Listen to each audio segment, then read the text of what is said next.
तो आज मैं जिस मूवी की कहानी लेकर के आया हूँ वो है हाल ही में जियो सिनेमा पे रिलीज हुई एक क्राइम थ्रिलर कॉमेडी मूवी। इस फिल्म का नाम है ब्लैकआउट। कहानी है एक क्राइम रिपोर्टर के बारे में जो कि एक रात जब पूरे शहर में ब्लैकआउट हो जाता है वो मर्डर में फंस जाता है और सारे चोर उचक्के डॉन उसके पीछे पड़ जाते हैं। तो आखिर उस क्राइम रिपोर्टर का होगा क्या आगे, यही देखेंगे आज की कहानी में। मगर वीडियो स्टार्ट करने से पहले आप लोगों से एक रिक्वेस्ट है कि वीडियो को लाइक करें, चैनल को भी सब्सक्राइब कर दें। कहानी शुरू होती है पुणे शहर को दिखाते हुए और ये समय था 7:52 का। हम एक चोर के ग्रुप को देखते हैं जो ऑपरेशन ब्लैकआउट करने वाले थे, जिसके बाद वो लोग तुरंत मास्क लगाकर इलेक्ट्रिक ऑफिस में घुस जाते हैं और सभी को मारकर पूरे शहर में ब्लैकआउट कर देते हैं। मतलब कि अब पूरे शहर में बिजली नहीं है।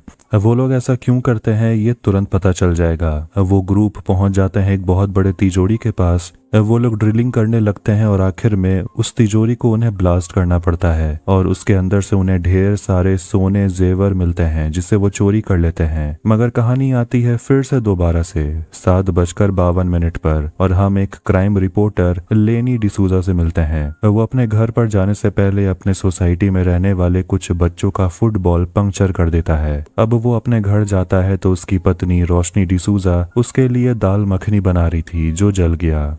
वो नहाने जा ही रहा था कि तभी अचानक से बिजली चली जाती है, वही ब्लैकआउट हो गया, जिस वजह से रोशनी कुछ ज्यादा ही रोमांटिक होने लगती है और वो लेनी से कहती है कि केमिस्ट के दुकान से कुछ मीठा लाने, स्ट्रॉबेरी फ्लेवर जैसा कुछ। लेनी बहुत एक्साइटेड हो जाता है और वो जैसे ही बाहर निकलता है तो उसके फोन में नो सर्विस आ रहा था। अब रास्ते की हालत और भी खराब थी, हर जगह ट्रैफिक जाम था और उसका दोस्त रवि उसे दिख जाता है जिसके पैर में मोच आ गई थी, इसलिए लेनी उसे लिफ्ट देता है। रवि कहने लगता है कि वो अपने पापा का मेडिकल रिपोर्ट लाने गया था लेकिन बिजली चली गई जिस कारण रिपोर्ट तैयार नहीं हुआ।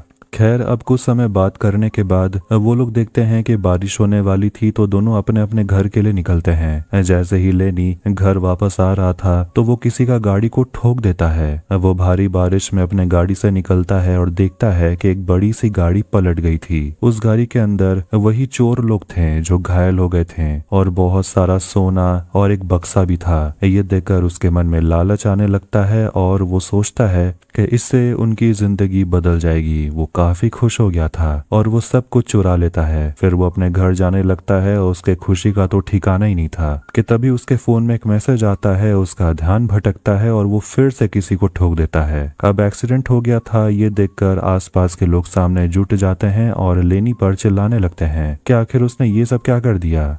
लगता है वो आदमी टपक गया। फिर वहां पर बिजली वापस आ जाती है और वहां पर एक बेवड़ा आता है और कहता है कि वो पुलिस को इन्फॉर्म कर देगा। लेनी कहता है मुझे डराने की कोशिश मत करना, मैं पत्रकार हूँ। सब मिलकर उस घायल आदमी को लेनी के गाड़ी में बैठाते हैं ताकि लेनी उसे हॉस्पिटल ले जा पाए, लेकिन वो बेवड़ा अंदर बैठ गया था और कहने लगता है कि ये आदमी मर गया है और मुझे पता है कि तुम हॉस्पिटल तो जाओगे नहीं, मैं सब कुछ पुलिस को बता दूंगा। बेवड़ा उसकी मदद करेगा जब लेनी उसे पैसे देगा और साथ में विस्की भी। लेनी मान जाता है और दोनों निकल पड़ते हैं उस बॉडी को ठिकाने लगाने के लिए। सामने उन्हें पुलिस की नाकाबंदी मिलती है और बचने के लिए लेनी बेवड़ा से कहता है डेड बॉडी को ऐसे सेट करो लगे कि जैसे वो सो रहा हो। फिर वो लोग नाकाबंदी की तरफ बढ़ने लगते हैं और वहां इंस्पेक्टर पाटिल को देखते हैं जिससे क्रिमिनल थर थर कांपते हैं। उसी शाम करीब 5:45 बजे देखते हैं कि लेनी जो असली में क्राइम रिपोर्टर है वो एक बिजनेसमैन बनकर गया था इंस्पेक्टर पाटिल के पास स्टिंग ऑपरेशन करने के लिए, जहां पर वो इंस्पेक्टर पाटिल को रिश्वत लेने को मना लेता है और ये सब कुछ वो अपने कैमरे में रिकॉर्ड कर लेता है। अब वापस नाकाबंदी में देखते हैं कि इंस्पेक्टर पाटिल लेनी को पहचान लेते हैं और कहते हैं कि तुम तो वही बिजनेसमैन हो जिसे वो कुछ घंटे पहले ही मिला था और उसे पूछ रहा होता है कि आपकी मूंछ कहाँ गई। बेवड़ा वहां पर अजीब अजीब शायरी कहने लगता है जिससे इंस्पेक्टर पाटिल बहुत ज्यादा इंप्रेस हो गया था और खुश भी हो गया था और उन्हें जाने देता है। दोनों लाश को लेकर कब्रिस्तान पहुंचते हैं लेकिन तभी उन्हें 2 गुंडे देख लेते हैं जो असली में भाई हैं। उनका नाम है ठीक ठाक। उसी शाम देखते हैं कि दोनों को पुलिस ने पकड़ लिया था। असली में उन दोनों के मामा वहां पर पुलिस का काम करते हैं और दोनों भाइयों का पहले एक ऐप हुआ करता था जिसका नाम था ठीक ठाक। मगर ऐप बंद हो जाने के बाद दोनों चोरी चकारी करने लगे, जिससे उनके पुलिस मामा काफी परेशान थे। दोनों भाई जैसे ही वहां से निकलते हैं तो वहां लेनी को भी देखते हैं, जो काफी खुश हो गया था क्योंकि उसका स्टिंग ऑपरेशन काफी सक्सेसफुल रहा। वो वीडियो भेजने की कोशिश करता है मगर उसे नेटवर्क नहीं मिल रहा था। वो ठीक से पूछता है कि आपके फोन में नेटवर्क आ रहा है? वो कहता है नहीं। दूसरी तरफ ठाक लेनी के बैग से कैमरा चुरा लेता है। खैर प्रेजेंट में लेनी दोनों से कह रहा होता है कि हम लोग आर्कोलॉजिकल डिपार्टमेंट से हैं, मगर ठीक ठाक समझ जाते हैं कि ये दोनों बॉडी को दफनाने के लिए आए हैं। ठीक ठाक चाहते हैं कि वो लोग इन दोनों से पैसे जीतेंगे, जिसकी मदद से वो लोग सोशल मीडिया पर अपना फॉलोअर्स बढ़ा लेंगे और वायरल हो जाएंगे। लेनी उन्हें पैसे देने के लिए मान जाता है और कहता है बॉडी को ठिकाने लगाने में मदद करने। फिर वो लोग जैसे ही उस आदमी की बॉडी को दफनाने जाते हैं, वो आदमी अचानक से जिंदा हो जाता है, जिससे तीनों बहुत ज्यादा डर गए थे और भूत भूत चिल्लाने लगते हैं। वो चारों गाड़ी से वहां से निकल भागते हैं और उन्हें भागते हुए अरविंद देख लेता है, जो एक डिटेक्टिव है, जिसे पता चल गया था कि वो रिपोर्टर जो दूसरों का पाप दुनिया के सामने लाता है, वो खुद कितना बड़ा पापी है। इसके बाद हम चारों को गाड़ी में देखते हैं और बेवड़ा वो तो बस दारू दारू चिल्लाए जा रहा था, मगर लेनी कहता है कि आखिर इतनी रात को वो दारू कहाँ से लाएगा। दोनों भाई लोनावला जाने के बारे में सोच रहे थे, लेकिन लेनी उन्हें उतर जाने को बोलता है। दोनों भाई कहते हैं कि तूने क्राइम किया है और हम दोनों ने तेरा साथ दिया, जाएंगे तो सभी अंदर जाएंगे।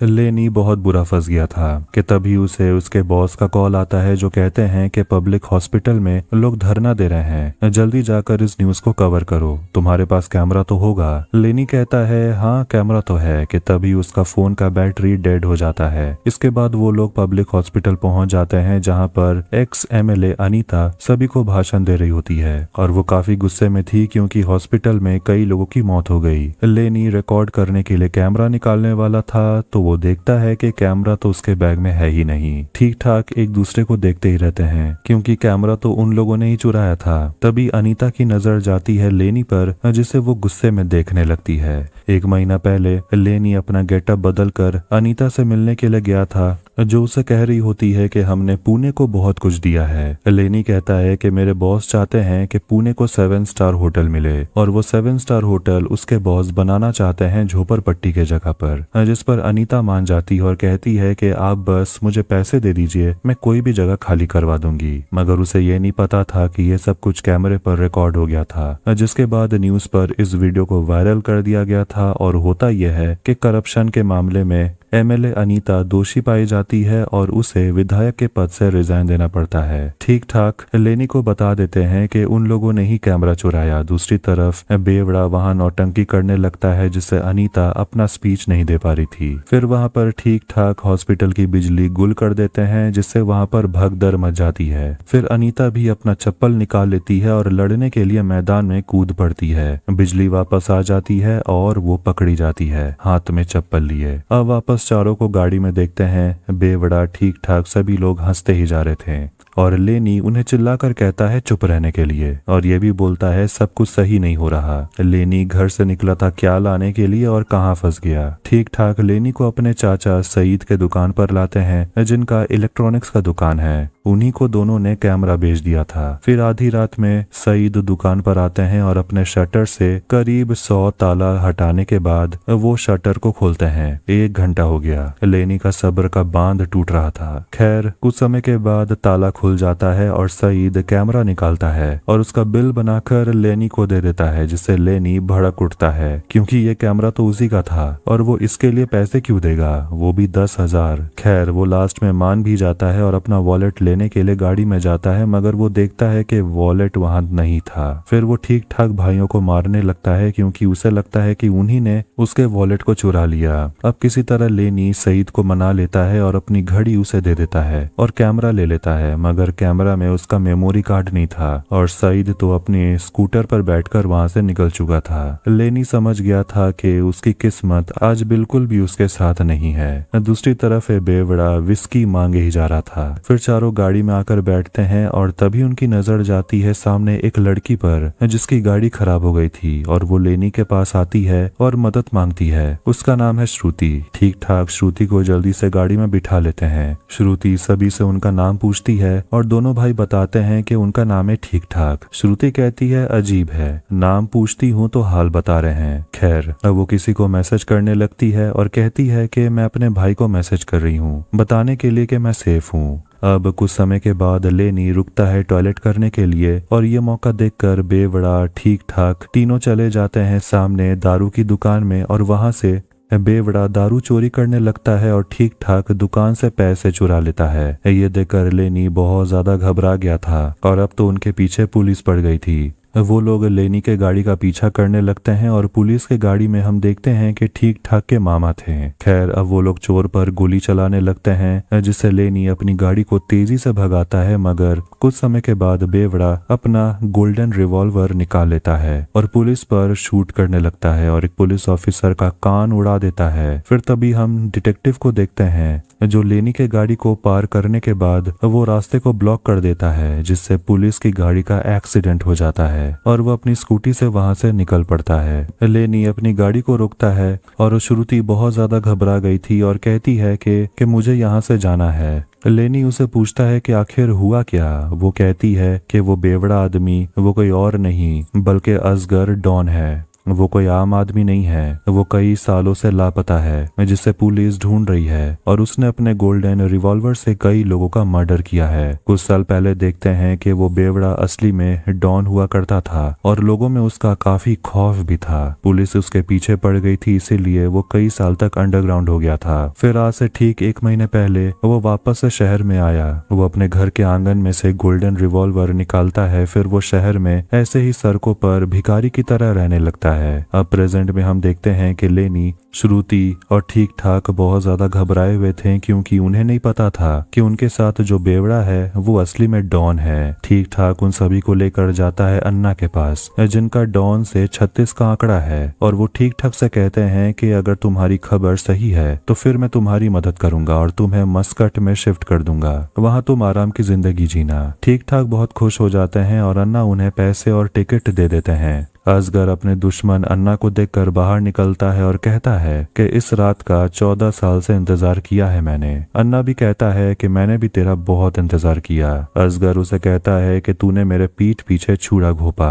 अन्ना कहता है छुरा तो तूने घोपा है, सोना तूने चुराया। मगर असगर जानता है कि अन्ना ने सारा सोना चुरा लिया है और वो पुलिस के साथ मिलकर असगर का एनकाउंटर करना चाहता था क्योंकि वो खुद डॉन बनना चाहता था। असगर लेनी से कहता है कि कल न्यूज में सभी को बता देना कि डॉन वापस आ गया है। अन्ना चौंक जाते हैं कि उनके बीच में एक रिपोर्टर था, मगर ठीक ठाक लेनी को बचाने के लिए कहने लगते हैं कि ये तो हमारा ड्राइवर है। अन्ना रिस्क नहीं लेना चाहते थे और अपने लोगों से कहते हैं सभी को मार दो। तभी असगर डॉन अन्ना को अपने गन पॉइंट पर पकड़ लेते हैं और चारों से कहते हैं तुम लोग यहाँ से भाग निकलो। मगर तभी लेनी सोचने लगता है कि अगर वो यहाँ से चला गया तो उसे सोना हीरा कुछ भी नहीं मिलेगा, इसलिए वो यहाँ रहकर डॉन की मदद करना चाहता था और वो लेनी से कहता है कि तुमसे बड़ा बेवकूफ मैंने कभी नहीं देखा। इसके बाद वहाँ पर फाइट शुरू हो जाती है, भगदड़ मच जाती है और लेनी डॉन की मदद करता है, लेकिन तभी डॉन को गोली लग जाती है। फिर वो बंदूक लेकर अन्ना के पास चला जाता है और अन्ना को गोली मार देता है और कहता है कि ये शहर अब मेरा है। डॉन को भी गोली लगी थी और वो बुरी तरह घायल हो गया था।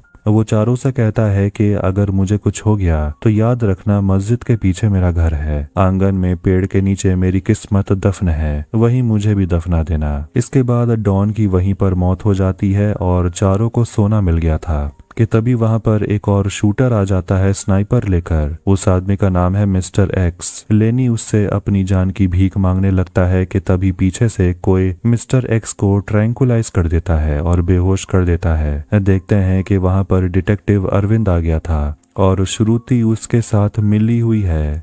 डिटेक्टिव लेनी से कहता है कि तुम्हारी पत्नी ने मुझे हायर किया था, तुम्हें फंसाने के लिए। पिछले दिन सुबह 11:30 बजे देखते हैं कि रोशनी डिटेक्टिव को कॉल करती है, मगर डिटेक्टिव रोशनी को बता देता है कि आपका पति बहुत ही अच्छा इंसान है, उसमें कोई भी बुराई नहीं है। रोशनी कहती है कि मुझे लेनी से डिवोर्स चाहिए और मैं चाहती हूँ कि आप उसे एक्स्ट्रा मैरिटल अफेयर में फंसा दें। इसके बाद मुझे एलिमनी मिलेगी और आपको ढेर सारे पैसे मिलेंगे। मगर वो जानता है कि लेनी के पास देने के लिए कुछ नहीं है, पैसे तो है नहीं। और उसने रोशनी को भी फॉलो किया और उसे पता चला कि रोशनी का लेनी के बेस्ट फ्रेंड रवि के साथ अफेयर चल रहा था। रात में जब लेनी नहाने के लिए गया था तो रवि उसके घर पर ही था। रोशनी उसे भागने के लिए कहती है कि तभी जल्दी जल्दी में रवि का पैर एक बर्तन से टकरा जाता है और इसीलिए रवि के पैर में मोच आ गया था। अब ये सब जानने के बाद लेनी बहुत ज्यादा दुखी हो गया था। ठीक ठाक भी कह रहा होता है कि ये तो पैदाइशी अनलकी है। डिटेक्टिव जानते हैं कि लेनी अच्छा ईमानदार इंसान है, लेकिन काम तो करना था, इसीलिए डिटेक्टिव श्रुति से मिलता है जिसका असली नाम पिंकी है और वो थिएटर आर्टिस्ट है और डांसर भी है और उसे बस लेनी के साथ प्राइवेट मोमेंट बिताना है, जिसका डिटेक्टिव बस 15 फोटो खींचने वाला था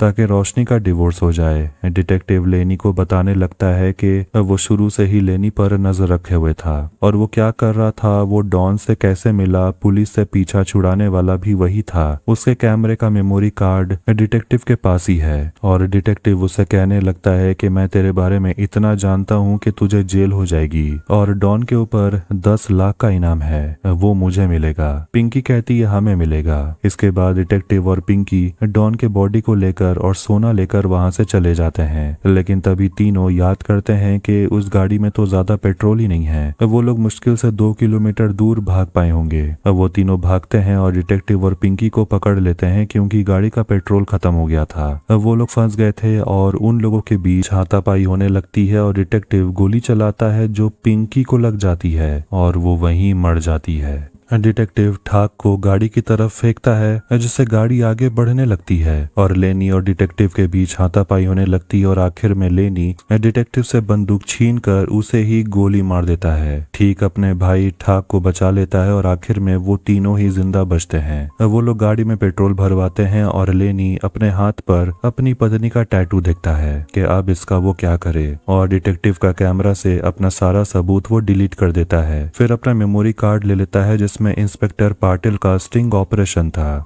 तीनों मिलकर उस बक्से को खोलने वाले थे जिसमें सारा माल था। फिर हम उसी ट्रक को देखते हैं जहां से वो बक्सा मिला था। वहां वो चोर वाले गैंग माल चुरा कर भाग रहे थे, लेकिन उनमें से एक धोखेबाज निकलता है और वो सभी को मारकर सारा माल चुरा लेने वाला था। तभी उन लोगों में झगड़ा शुरू हो जाता है कि इतने में लेनी की गाड़ी से उनकी गाड़ी टकरा जाती है जिससे उनकी गाड़ी पलट जाती है और सभी लोग मारे जाते हैं। लेनी उनके गाड़ी में से एक बक्सा चुरा लेता है ये सोचकर कि उसमें सोना होगा, मगर यहाँ पता चलता है कि उस बक्से में हथियार था जो कि उनके कोई काम का नहीं। मतलब कि इतनी रात से वो इसके लिए लड़ रहे थे। लेनी फिर से ऊपर वाले को कोसने लगता है कि आखिर क्यों उसके साथ ही ऐसा क्यों होता है।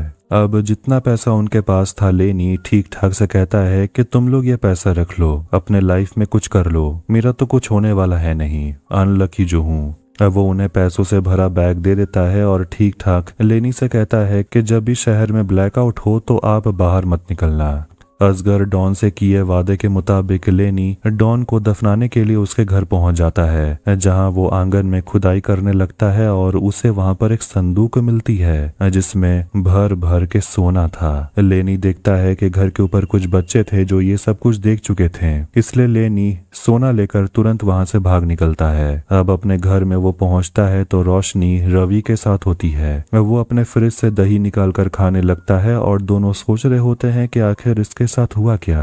कि इतने में वहां पर इंस्पेक्टर पाटिल पहुंच जाते हैं और रोशनी और रवि को अरेस्ट कर लेते हैं। देखते हैं कि ये करवाने वाला लेनी था जो इंस्पेक्टर पाटिल को स्टिंग ऑपरेशन दिखाकर धमकाता है और उसे कहता है उसके लिए एक काम करने, मतलब कि रोशनी और रवि को अरेस्ट करने। उसने रवि के गाड़ी में हथियार छुपा दिया है जो कि अरेस्ट करने का रीजन होगा, जिसके बाद होगा ये कि लेनी मेमोरी कार्ड गायब कर देगा जिसमें स्टिंग ऑपरेशन है। पुलिस रोशनी और रवि को पकड़ के ले जा रही थी कि रोशनी लेनी से कहने लगती है कुछ तो करो, मुझे बचाओ। लेनी उसे शादी की तस्वीर देता है और कहता है इसके सहारे जी लेना। इसके बाद वो आराम से लेट जाता है क्योंकि अब उसकी लाइफ सेट हो चुकी थी, सब कुछ सही हो रहा था कि तभी हम देखते हैं कि डॉन असगर को होश आ जाता है। तो अब क्या होगा? क्या वो वापस लेनी के पास लौट आएगा अपना सोना लेने के लिए, क्या लेनी फिर से कंगाल हो जाएगा? जो होगा देखा जाएगा। मगर मिस्टर एक्स का तो पर्दाफाश हुआ ही नहीं। वो कौन था? वो लेनी के पीछे क्यों पड़ा था? देखते हैं कि उसे हॉस्पिटल में एडमिट कराया जाता है। फिर हम जाते हैं 2 दिन पहले और एमएलए अनीता मिस्टर एक्स से मिलती है। अनीता उसे लेनी को मारने का ऑर्डर देती है। प्रेजेंट में मिस्टर एक्स को होश आ गया था, मतलब कि